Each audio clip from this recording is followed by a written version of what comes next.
Le Seigneur soit avec vous. Et avec votre esprit. Évangile de Jésus-Christ selon saint Matthieu. Gloire à toi, Seigneur.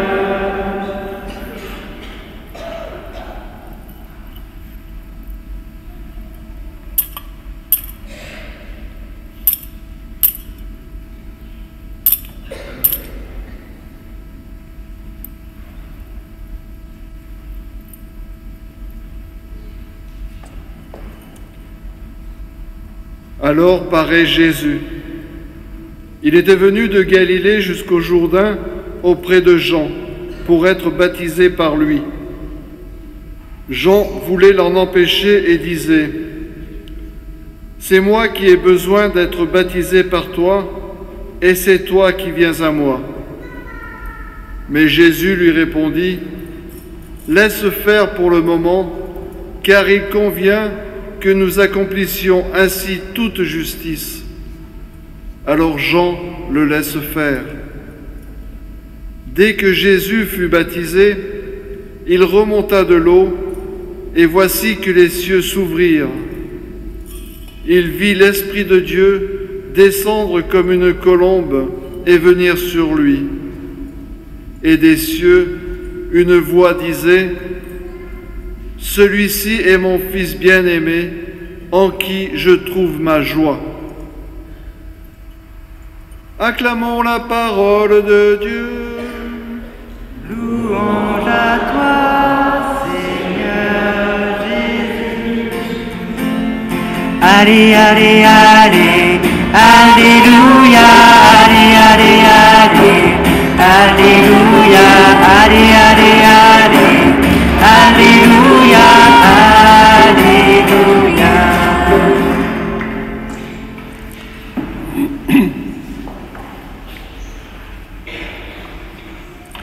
J'aurais presque envie aujourd'hui de commencer comme à Pâques en vous disant que le Christ est ressuscité. Mais c'est encore que le baptême de Jésus, baptême dans le Jourdain, baptême où les cieux s'ouvrent et où Dieu dit : « Tu es mon Fils bien-aimé ». Ça s'adresse à Jésus, mais ça s'adresse aussi à tous ceux et celles qui sont renés de l'eau et de l'Esprit Saint, à vous tous, chers frères et sœurs, bientôt à Cédricia et Laura, qui seront baptisés à Pâques dans notre paroisse, et d'autres plus petits, des enfants, qui vont renaître de l'eau et de l'Esprit Saint. C'est notre titre de gloire le plus important. Nous sommes fils et filles de Dieu. Il n'y en a pas parmi nous qui a un titre plus important. Le prêtre, c'est cette belle expression de saint Augustin qui lui rappelle que avec vous, je suis baptisé, pour vous, je suis prêtre. Mais avec vous, je suis d'abord fils de Dieu. C'est ce qui fait le lien le plus fort aussi entre nous. Nous sommes fils et filles de Dieu et donc nous sommes frères et sœurs les uns des autres. Et pourtant, même si c'est cet événement dont nous faisons mémoire avec l'Église aujourd'hui, je voudrais m'arrêter sur ce court passage qu'on a entendu des Actes des Apôtres, qui est le 10e chapitre et qui nous raconte en fait une histoire, pas une belle histoire, un conte, une fable, qui nous raconte comment l'Évangile a été annoncé à un centurion romain qui s'appelait Corneille et à toute sa famille. Ça prend un chapitre. Alors, si vous le voulez bien, je vous entraîne, je vous convie à, non pas une promenade, mais à un peu de curiosité pour voir comment cet homme, Corneille, a été baptisé. Parce que ce qu'on a entendu, c'est finalement quelques lignes de l'exhortation de Saint Pierre lorsqu'il vient trouver cet homme dans sa maison de Césarée-Maritime. D'ailleurs, ceux qui sont allés ou qui iront en Terre Sainte, Césarée-Maritime, c'est donc au bord de la mer, comme son nom l'indique, puis c'est pas très loin de l'aéroport de Tel Aviv, quand on arrive en Terre Sainte. Enfin bref, si vous y allez, vous vous souviendrez du baptême de Corneille. Alors, qu'est-ce qui se passe? En fait, on est en train de suivre, vous imaginez, c'est un peu comme une série, les Actes des Apôtres. Et donc là, on en est au moment où Pierre est parti évangéliser, il a été appelé, il vient de ressusciter une femme, Dorcas, qui a été appelée, qui est tombée malade, et Saint Pierre a été appelé pour la guérir, puis finalement elle est morte, et Pierre vient de la ressusciter. Il est donc dans cette maison, tout le monde est dans la joie, quand même une résurrection, ça ne se voit pas tous les jours. Cette femme est ressuscitée, et Pierre monte sur la terrasse prier. Oh, c'est la 6e heure, il est midi. Je ne sais pas ce qu'il a fait, il s'est reposé. Après, faire une résurrection, c'est sans doute un peu fatigant. Donc, il monte sur la terrasse, prier. Qu'est-ce qui se passe? Vous pouvez assez facilement imaginer qu'à midi, quand on monte sur la terrasse pour prier, en plus, on nous dit qu'il est chez quelqu'un qui habite au bord de la mer, donc c'est sympathique. Et puis, il eut faim pendant la prière. Je ne sais pas si ça vous arrive. Le livre des Actes des Apôtres est donne plein de détails comme ça, mais finalement assez, qui nous rendent les apôtres assez familiers. Il eut faim. Et alors les gens se mettent à préparer le repas, et pendant qu'on prépare le repas, il a une vision. Donc vous imaginez les odeurs du repas, la terrasse, la mer devant.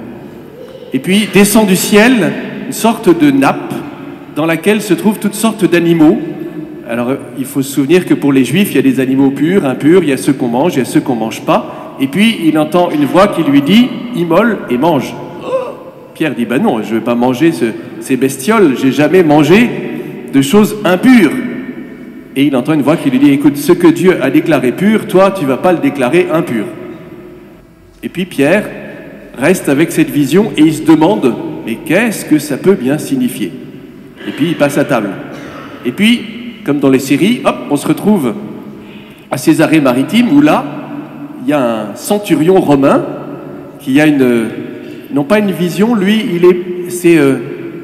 il voit un ange qui lui dit, écoute, toi qui es un centurion qui prie souvent, et les Actes des Apôtres nous disent, non seulement il était pieux, il priait, mais il faisait aussi de larges aumônes au peuple juif. On pourrait dire c'est un sympathisant, c'est un païen gentil, c'est un païen qui cherche Dieu. Voilà.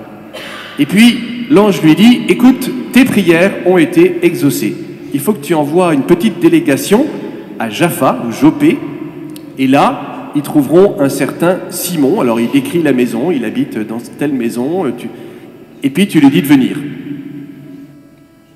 Corneille est assez obéissant, il envoie une délégation dans cette maison, où, effectivement, ils vont trouver Pierre. Et ils lui disent, écoute, voilà, notre maître Corneille a vu un ange qui lui a dit, envoie une délégation pour trouver Pierre dans telle maison pour qu'il vienne le voir. Et puis Pierre, il est toujours en train de se demander, mais cette vision que j'ai vue, mais qu'est-ce que ça signifie ? Et là, il y a l'Esprit Saint qui en met une couche, il dit, écoute, tu vas recevoir la visite de 3 personnages, il faut que tu les suives pour aller trouver un certain Corneille. Donc, il se dit, ok, je viens d'être prévenu, je vous suis, et je vais voir votre maître qui s'appelle Corneille. Donc les voilà en train de revenir à la maison. Il y a une espèce de quiproquo, parce que quand Saint Pierre arrive, il dit, ben, d'habitude, je ne rentre pas chez les païens, mais là, comme c'est Dieu qui me l'a demandé, je vais le faire. Je suis quand même très ouvert, je suis un gars assez obéissant, je vais le faire parce que Dieu me l'a demandé. Et puis de l'autre côté, on a Corneille qui dit, eh bien, écoute, dis-nous le message que tu dois nous délivrer. Et Pierre, il dit, pourquoi vous m'avez fait venir? En gros, ni l'un ni l'autre ne savent pourquoi ils sont en train de se rencontrer. Et Pierre a cette illumination, il se dit, ah, tiens, il y a peut-être un lien avec ce que je viens de voir, cette vision d'une nappe qui descend du ciel avec des animaux purs et impurs qu'il fallait manger. Et là, il se dit, ben, ça veut dire que sans doute la parole doit être annoncée non seulement aux Juifs, mais aussi aux païens. Et c'est la lecture qu'on vient d'entendre. Pierre qui commence à dire, eh bien voilà, ce Jésus qui était rempli d'Esprit Saint, il a été baptisé dans le Jourdain, Dieu était avec lui, il a guéri les malades, il a délivré les hommes qui gisaient au pouvoir du mal et du diable, et vous l'avez crucifié, vous l'avez livré aux mains des païens, il est mort sur la croix, et puis Dieu l'a ressuscité d'entre les morts et il est apparu à nous, ses témoins. Nous avons mangé et bu avec lui pendant 40 jours, jusqu'à l'ascension, et Dieu l'a établi juge des vivants et les morts, il est ressuscité, nous en sommes témoins, et celui qui met sa foi en lui, dans le nom de Jésus, recevra par lui le salut, le pardon de ses péchés. Donc Pierre, finalement, va donner le même message qu'il avait donné à la Pentecôte, avec cette foule immense de Juifs qui étaient venus à Jérusalem pour célébrer la Pentecôte. Et bien là, c'est plus avec des Juifs, c'est avec des païens. Et quand il est en train de parler, les Actes des Apôtres, ils ont toujours des expressions incroyables. L'Esprit Saint tomba sur eux. Bam! Pierre parle. Et alors, je ne sais pas à quoi ça ressemble, l'Esprit Saint qui tombe. Alors, je ne sais pas, imaginez. L'Esprit Saint, imaginons maintenant. L'Esprit Saint tombe sur vous. Bam! Et vous êtes remplis de l'Esprit Saint. Et les Actes des Apôtres nous disent, et ils chantaient les merveilles de Dieu et ils parlaient en langue. Donc, il y en a un ici, il a très peur de parler en langue, mais c'est dans les Actes des Apôtres, donc je peux le dire quand même. Ils chantent les merveilles de Dieu, ils parlent en langue. C'est un truc un peu incroyable, et Saint Pierre se dit, mais c'est incroyable ce truc. L'Esprit Saint, il est donné même aux païens. Et à ce moment-là, Corneille, tous les membres de sa maison demandent le baptême. Est-ce que c'est possible de recevoir le baptême? Est-ce que nous aussi, on peut devenir enfants de Dieu? Et Pierre, il dit, en fait, si Dieu, il a déjà donné l'Esprit Saint, moi, je ne vais pas dire, non, moi, je ne vous le donne pas. Donc, il les baptise, et toute la famille de Corneille, lui, et tous ceux qui sont avec lui, donc ses serviteurs, ses enfants, sont baptisés et deviennent enfants de Dieu. Ils sont sauvés par le nom de Jésus, et ils reçoivent le baptême. C'est une histoire incroyable. Mais voyez, cette histoire, c'est la nôtre. D'abord parce que nous faisons partie de ces païens qui ont eu besoin d'être sauvés, d'être rachetés. Les chrétiens, quand ils ont des enfants, ça fait des païens. Il faut qu'ils soient évangélisés, il faut qu'ils soient christianisés. Il faut recevoir le baptême, il faut transmettre cet évangile, cette bonne nouvelle que nous avons nous-mêmes reçue. Et puis, vous voyez aussi combien il y a beaucoup de choses qui se passent, comme dans l'évangile, au cours de repas. Pierre, il a une vision alors qu'il a faim. Et on est en train de préparer le repas. Puis ensuite, on lui dit, mange. Oui, je mange, non, je mange. Bon, allez, mange, fais pas l'idiot. Et puis, il arrive chez Corneille, et chez Corneille, on va aussi manger à la fin. Vous voyez, c'est notre histoire parce que nous aussi, nous avons à transmettre ce que nous avons reçu. Parce que cet épisode, c'est l'histoire de Corneille qui va être baptisé, mais c'est aussi l'histoire de la transformation du cœur de Pierre. Pierre comprend que cet évangile, que cette bonne nouvelle, il doit l'annoncer. Elle n'est pas uniquement pour lui et pour les Juifs, mais pour le monde entier, pour tous les peuples. Tous les peuples vont recevoir cette bonne nouvelle. Qu'est-ce qui se passe aujourd'hui? Eh bien, l'Église a toujours la même mission, toujours le même message à annoncer, à transmettre. Pourquoi ça m'a frappé? Parce que je me suis dit, tiens, c'est drôle, parce que cette semaine, on commence le parcours Alpha. Qu'est-ce que c'est Alpha? C'est essentiellement un repas. Et qu'est-ce qu'on dit dans le parcours Alpha, ou en tout cas en invitant les gens, on dit, il suffit d'inviter. Pourquoi? On est un peu comme Corneille et Pierre. Ni l'un ni l'autre ne savent pourquoi ils doivent se rencontrer. Pourquoi vous devez inviter? Invite! Les Français, ils aiment bien manger, en général. Et beaucoup de choses se passent autour d'un repas. Alors, invite. Pourquoi? Pour qu'une parole puisse être annoncée pendant ce repas. Et pourquoi? Parce que tous ceux qui viennent, ils doivent aussi recevoir cette parole de salut pour être, eux aussi, enfants de Dieu. Ils le sont peut-être déjà. Oui, ils sont peut-être baptisés, mais ils n'ont peut-être pas été évangélisés comme 80% des chrétiens en France. Ils sont baptisés, sur leur carte d'identité, il y a marqué chrétien, mais ils n'ont pas rencontré Jésus-Christ. Eh bien aujourd'hui, je pense que ce passage s'applique à nous. Il y a beaucoup de païens qui cherchent dans leur cœur Dieu, qui cherchent un sauveur, qui cherchent le sens de leur vie, qui cherchent un amour qui puisse donner un sens à leur existence. Est-ce que toi aussi, tu seras comme Pierre, capable d'aller à la rencontre de tous ces Corneilles qui sont dans la ville de la Garde? Vas-y. Mais qu'est-ce que je dois faire? Tu dois simplement inviter à un repas. Et qu'est-ce que je ferai à ce moment-là? T'inquiète pas, à ce moment-là, on te dira. Donc, n'ayez pas peur de revivre aujourd'hui l'Évangile, de revivre aujourd'hui les actes des apôtres. C'est pas une vieille histoire, c'est l'histoire de l'Église. Et l'Église, elle vit aujourd'hui dans vos cœurs.